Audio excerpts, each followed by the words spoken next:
கிறிஸ்துவுக்குள் பிரியமானவர்களே, இந்த நாளுக்கான தினசரி தியான வசனம் மத்தேயு எழுதின சுவிசேஷம் 8வது அதிகாரம் 14வது வசனம். மத்தேயு 8:14, மேத்யூ 8:14. இயேசு பேதுருவின் வீட்டிலே வந்து அவன் மாமி ஜுரமாய் கிடக்கிறதை கண்டார். இப்போ ஆண்டவர் எங்கே வந்திருக்காரு? கப்பர்நாகும் வந்துட்டாரு. கப்பர்நாகும்ல தான் யாரோட வீடு? பேதுருவோட வீடு. பேதுருவோட சகோதரன் பேர் என்ன? அண்ணன் பேர் அந்திரேயா. அந்திரேயாவுடைய சகோதரன் தான் பேதுரு. அதே மாதிரி இன்னொரு 2 சகோதரர்கள் இருக்காங்க, யாக்கோபு, யோவான். இவங்களும் இதே ஊருக்காரங்க, இந்த கப்பர்நாகும் ஊருக்காரங்க. இன்றைக்கும் பேதுருடைய வீடு அங்கே கப்பர்நாகமில் இருக்குது அப்படின்னு சொல்லி காட்டுறாங்க. அது எந்த அளவுக்குன்னு தெரியல. அதாவது கப்பர்நாகமில் வந்து பேதுரு இருந்தது மாத்திரம் இல்லை, பேதுரோட மாமியார் இருந்தாங்க. அப்போ பேதுரு கல்யாணம் ஆயிருச்சா? ஆமாம். ஏன்னா நீங்கள் வந்து 1 கொரிந்தியர் 9வது அதிகாரம் 5வது வசனத்தில் பார்க்கும்போது அப்போஸ்தலனாகிய பவுல் எழுதுகிறார், மற்ற அப்போஸ்தலரும் கர்த்தருடைய சகோதரரும் கேபாவும் செய்கிறது போல. கேபாங்கிற யாரு? பேதுரு, அதான் சீஃபஸ் சொல்லக்கூடியதான். செய்தது போல மனைவியாகிய ஒரு சகோதரியை கூட்டி கொண்டு திரிய எங்களுக்கு அதிகாரம் இல்லையா? அப்போ அவர் மனைவியை கூப்பிட்டு கொண்டு போனாருங்கிறத நம்ம இங்கே பார்க்க முடிகிறது. அப்போ அந்த மனைவியோட அம்மா, மாமியார், பேதுருவோட மாமியார், அவங்க ஜுரமாய் கிடக்கிறாங்க. இப்போ கர்த்தர் வந்து கப்பர்நாகமில் தான் ஏறக்குறைய ஒரு வருட காலங்கள் இருந்து ஊழியம் பார்த்தார். ஏன்னா நீங்கள் மத்தேயு 4வது அதிகாரத்தில் பார்த்தீங்கன்னா அவர் கப்பர்நாகுமுக்கு வந்துடுறாரு. தான் பிறந்த ஊராகிய பிறந்து வளர்ந்த ஊராகிய நாசரேத்தை விட்டு அவர் எங்கே வந்துடுறாரு? கப்பர்நாகுமுக்கு வந்து கப்பர்நாகமில் தான் 1 வருட காலங்கள் அங்கே தங்கியிருந்து அந்த கலிலேயா பகுதி முழுவதிலும் அவர் அங்கே ஊழியம் செய்யக்கூடிய காரியத்தை பார்க்குறோம். அதில் இங்கே வந்து எங்கே? பேதுருவோட வீட்டில் தான் வந்து தங்குறாங்க. இப்போ பேதுருவோட வீட்டில் வந்து தங்க வரும்போது பேதுருவோட மாமியாருக்கு ஜுரம் வந்திருக்கு, ஜுரமாக கிடக்கிறாங்க. அது மாத்திரமல்ல, நம்ம இங்கே இதனுடைய ஒத்த பகுதி மார்க் 1வது அதிகாரத்தில் இருக்குது, 29வது வசனத்துலேருந்து. அங்கே பார்க்கும்போது அவங்க வந்து எவ்வளவு வந்து அந்த ஊரில் உள்ள ஒரு நல்ல ஒரு இன்ஃப்ளூயன்ஸ் ஆனவங்கன்னு பார்க்க முடிகிறது.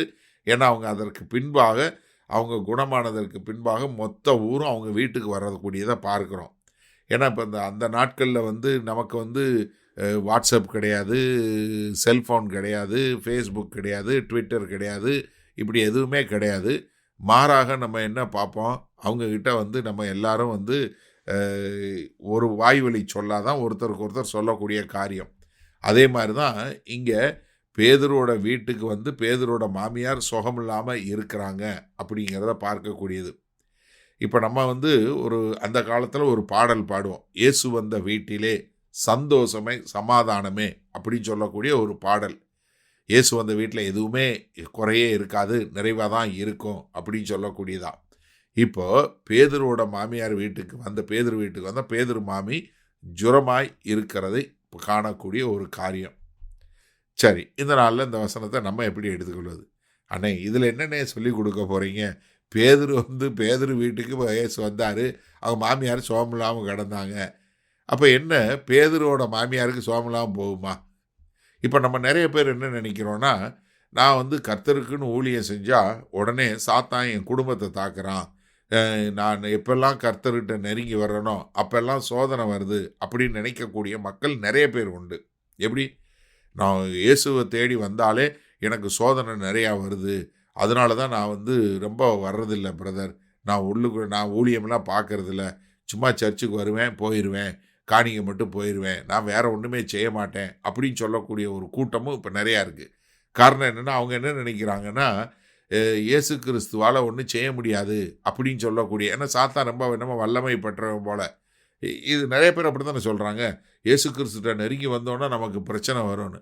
ஐயா, சுகம் எல்லாருக்கும் இல்லாமல் வரத்தான் செய்யும். நான் எப்போயுமே இதை சொல்லுவேன், உங்களுக்கு மறுபடியும் புரிஞ்சு கொள்ளுங்க. வயிறுன்னு இருந்தால் வலிக்க தான் செய்யும், மூக்குன்னு இருந்தால் ஒழுக தான் செய்யும். நீங்கள் நல்லா தெரிஞ்சுக்கணும், தலைன்னா வலிக்க தான் செய்யும். இது வந்து ஒரு போராட்டமோ இதோ கிடையாது. இப்போ இந்த சமீபத்தில் கொரோனா வந்தது. கொரோனா யாருக்கெல்லாம் வந்தது? நல்லவனுக்கு வந்தது, கெட்டவனுக்கு வந்தது. கிறிஸ்தவனுக்கு வந்தது, கிறிஸ்தவன் அல்லாதவனுக்கு வந்தது. யாரெல்லாம் மறிச்சாங்க? கிறிஸ்தவனும் மறிச்சான், கிறிஸ்தவ தெரியாதவனும் மறிச்சான். அப்போ நோய் இல்லை, கஷ்டம் இல்லை, துக்கம் இல்லை, துன்பம் என்பது எல்லாருக்கும் இயல்பில் வரக்கூடியது. நம்ம இந்த வீழ்ந்து போன உலகத்தில் இருக்கிறோம். அதனால நம்முடைய கண்கள் இந்த உலகமான காரியங்களுக்கு இல்லை. நம்ம கர்த்தர் நம்மளை பாதுகாக்கிறாரு, பராமரிக்கிறாரு, போஷிக்கிறாரு. அவர் நம்மளை மகிமையில் கொண்டு போய் சேர்ப்பார். அப்போ இருக்கிற காலம் முழுவதும் நம்ம கர்த்தருக்கென்று வாழ்ந்தோன்னா வரக்கூடிய இப்படிப்பட்ட சின்ன சின்ன நோய்கள் இல்லை வாதைகள் இல்லை பிரச்சனைகள் என்ன பண்ணாது, நம்முடைய கண்கள் கர்த்தரை விட்டு எடுப்பதற்கு மாறவே மாறாது. அதனால் நம்ம தெளிவாக தெரிஞ்சு கொள்வோம், நம்ம நோய்வாய்ப்பட்டதுனால அது பாவம்னு எடுக்க வேணாம். கர்த்தரை தெரிந்து கொண்டால் எல்லாருக்கும் எல்லாமும் வரதான் செய்யும். ஆனால் கர்த்தர் நம்மோடு இருப்பார். மகா கிருபையும் இரக்கம் நிறைந்த எங்கள் அன்பின் தகப்பனே, இதோ இந்த சாத்தானுடைய தந்திரமான வலையாகிய இயேசுகிட்ட நெருங்கி வந்தால் துக்கம் வரும் துன்பம் வரும் என்று சொல்ல காரியங்களை எல்லாம் ஆண்டவரே மாற்றிவிட்டு ஒரு உண்மையாய் அண்டிக் கொண்டு வாழ எங்களுக்கு கிருபை பாராட்ட வேண்டுமாய் இயேசு கிறிஸ்துவின் மூலம் ஜெபிக்கிறோம் வல்ல பிதாவே, ஆமேன். கர்த்தர் உங்களை ஆசீர்வதிப்பாராக. நாம் இன்று மாலை மண்ணால் சந்திப்போம்.